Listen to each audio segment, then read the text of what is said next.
सही risk management को use करके आप कैसे एक प्रॉफिटेबल ट्रेडर बन सकते हैं, चलिए जानते हैं। तो मान लीजिए आपका ट्रेडिंग कैपिटल 25,000 है। अब सबसे पहले आपको अपने कैपिटल का 20% यानी 5,000 रुपए अलग रखना है बैकअप फंड के तौर पर, और बचे हुए 20,000 से ही आपको डेली ट्रेड करना है। इसी के साथ हर दिन आपको अपने कैपिटल का सिर्फ 4% यानी 800 तक का ही मैक्सिमम लॉस लेना है। अब मान लो आपने निफ्टी में एक ट्रेड लिया है जहां आपका स्टॉप लॉस 10 पॉइंट्स का है, तो अब पोजीशन साइज निकालने के लिए हम डेली लॉस को स्टॉप लॉस के साथ डिवाइड करेंगे।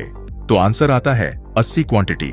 लेकिन क्योंकि निफ्टी के एक लॉट में 75 क्वांटिटी होता है, इसलिए हम 75 क्वांटिटी से ही ट्रेड करेंगे। और अगर आप हर ट्रेड में 1:3 के रिस्क टू रिवॉर्ड रेशियो को फॉलो करते हैं तो 10 पॉइंट्स के स्टॉप लॉस पर यहां आपका टारगेट 30 पॉइंट्स का होना चाहिए।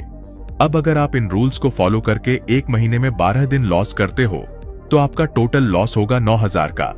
लेकिन वही अगर आप सिर्फ 8 दिन प्रॉफिट करते हो तो आपका टोटल प्रॉफिट होगा करीब 18,000 का। इसी के साथ हमें हर ट्रेड में 60 रुपए का ब्रोकरेज के हिसाब से टोटल 1,200 रुपए का ब्रोकरेज देना होगा।